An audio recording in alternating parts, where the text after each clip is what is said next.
Welcome to VLearn Virtual Learning Network. This is session number 18 of Social Problems in India and the topic is youth, that is identity and alienation of youth. Topics to be covered are introduction, definition of youth and youth culture, demographic characteristics of the Indian youth, changing value system and alienation of the youth, student unrest, and the last one is some possible approaches to youth question.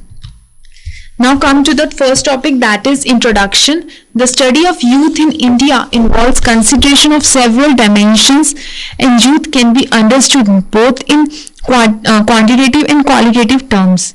Qualitative descriptions means a discussion involving socio-cultural variables.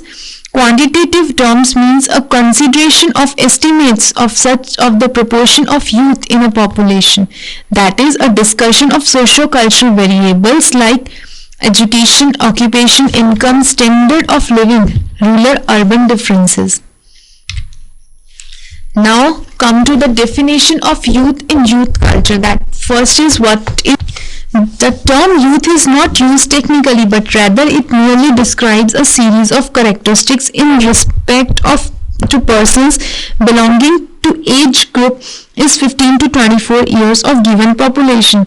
The term is elusive. Some consider youth as a stage characterized by factors of biological nature, that is, biophysical changes which occurs in the transitional stage between childhood and adulthood, roughly between 15 and 24 years age group.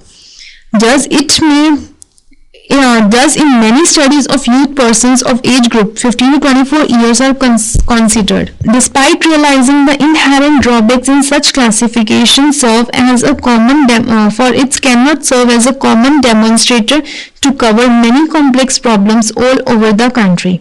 Social scientists, including sociologists, largely depends on this age group classification. Second is youth culture. Euro-American socialists such Bennett, Berger, and many others often talk about youth culture. In Western societies, youth culture is identifiable and hence it is considered to be a sub-social systems like black culture, American, Mexican culture, etc. But in a country like India, the youth are intimately linked with certain other features of social system. Therefore, Indian socialists reluctant accepted the very notion of youth culture as employed by foreign scholars. And it would be useful to examine the population of youth in terms of sex composition, rural-urban distribution, marital status, and educational attainment. It is significant to note that the population of youth in the country at the turn of this century was 40 million and the proportion of youth in the total population since 1901 remained unchanged and it was around 17% till 1971. In 1981, the youth population was 122 million, that is a little less than 18.5% of country's total population. Now, demographic characteristics of the Indian youth. First one is sex ratio of the youth population. According to 1981 census of the total population, 52% was of male youth, and in terms of sex ratio, it comes to 99 female per 1000 males, and it is significant to note that male youth per 1000 female youth in India has been increasing during the last 20 years, showing a deficit of 7% of female youth. Second is rural-urban distribution. In 1991, of the total rural and urban population, 17.7 and 20.1% respectively were the youth. Marital status. By large, the youth remains unmarried till they reach 20 years. But in India, the situation is different, for a sizable number of youth population is married. In 1981, most half of the girls in the age group of 15 to 29 years were unmarried in urban areas as compared to the previous census years. The current mean age at marriage has gone up. A sizable number of girls in rural areas still marry at younger age. During 1961 to 81, the proportion of the youth remaining single has increased both in urban and rural areas. Category-wise age at marriage in India for youth has been indicated in the following tables. Educational attainment of the youth population. The overall youth literacy rate in 2002 was 72.6% in India, and in other words, in terms of sex and residences, illiterates predominant in the population. Overall, the literacy rate has gone up from 24% to 36% during the past 20 years. Youth educated up to matriculates were 3.6 million in 1961 and 20.2 million in 1981. In other words, a six-fold increase in upper end. The increase was obviously among the youth women. In spite of the increase, half of the male youth and three-fourths of the female youth in the country cannot read and write even today. Next is working population of the youth. Usually the proportion of working population is expressed in terms of unemployment rate. The National Sample Survey Organization in its periodical survey provides data in this respect.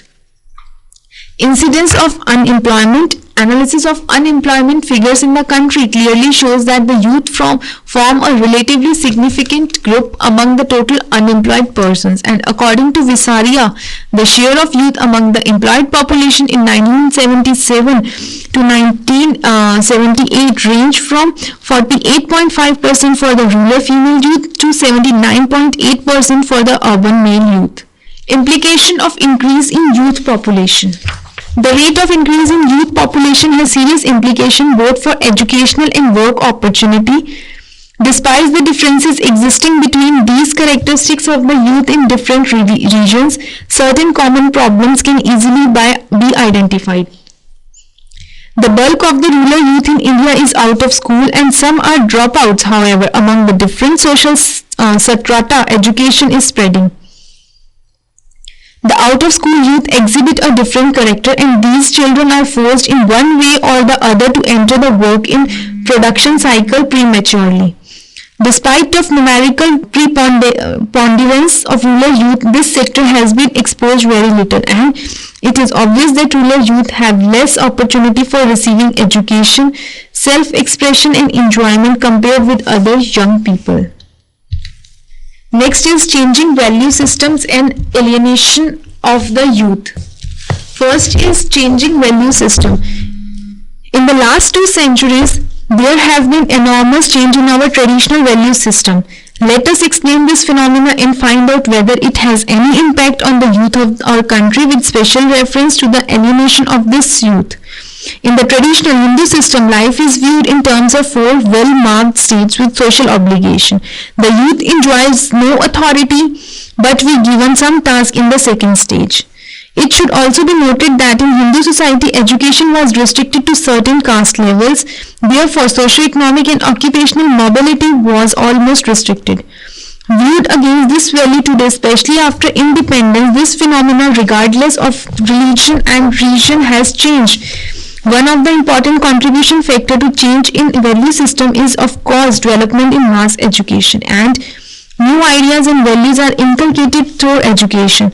This makes youth students receptive to change, and several sociological studies support the view that youth students are keen on social change in the area of family, caste, notions of hierarchical status. Rationality, secularism, equality, social justice, position of women and so on. It should be emphasized that although there is difference between rural and urban youth, and their traditional value system is almost the similar. Second is alienation. The term alienation denotes a feeling of estrangements from other people and of confusion about existing norms. Many writers include in the concept of alienations to explain notions such as lack of power, meaninglessness, sense of isolation and self-estrangement. The senses of alienation are many. In present context, few factors seems to be important. First is generation gap. One of them is a cleavage between young and old generation. The youth, especially of urban areas, depend much on their parents. On the other hand, there has been considerable rise in their level of aspirations and expectations. On the other, they confront the forces of traditions. Majority of modern India youth are not interested to be bound by the traditional norms and values. They are interested to adopt the secular lifestyle and a rational outlook, and these causes conflict which at some later stage leads to alienation.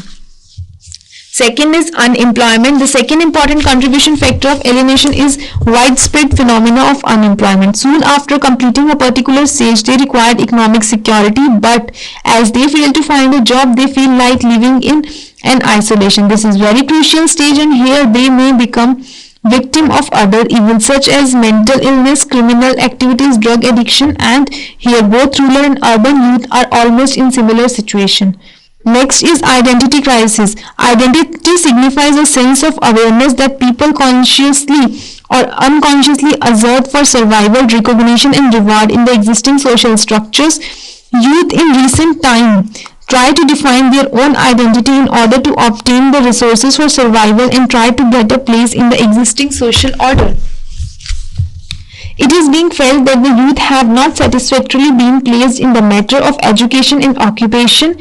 Instead of being in search for identity, youth are undergoing turmoil of identified classes. This has led them to attract towards the forces of revivalisms as remedy to inadequacies. In absence of adequate model to deal with rising identity crisis, the youth, especially the educated unemployed youth, indulge in non-institutionalized channel of socio-economic betterment. Next is student unrest. In recent decades, there have been considerable number of incidences of unrest in the educational campuses. Studies reveal that youth unrest and educational institutions are highly correlated. According to a sociological study of unrest on the campuses in the country, it was noticed that during the period of 1968 to 1971, almost all the states in the country were heavily affected by instances of student violence. Of 744 cases of student unrest, 80% were violent and about 20% were peaceful. Causes of student unrest. Two broad categories can be listed as the causes of unrest and violence, namely on-campus issues and off-campus issues. In the on-campus issues are both academic and non-academic in nature.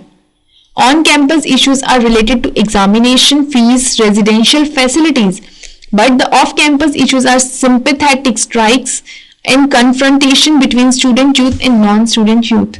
Some implications of student unrest. Youth form a relatively significant group among the total unemployed persons in India, and the reasons for unemployment are many and they are closely linked with population growth, economic growth and expansion of education. The consequences of rising unemployment among the youth are for themselves and their families. It has been indicated that the increase in the number of educated youth and the indifferent quality of education make matters worse. According to Sachidananda, two possible and complementary approaches could be thought of to discuss the youth questions. It could be based either on an individual or social economic context in which one lives, and second is despite of differences existing between characteristics of the youth in different regions, certain common problems can be identified. First, there is a high percentage of rural youth within the population, and this sector must be given opportunity to play their role. Now there are some questions on the basis of this session. First is state some important dimensions of study of youth in India. Answer in about 3 lines. Second is what are the main causes of student unrest, and answer in about 7 lines. That's it for this session. Thank you. Happy learning, we learning.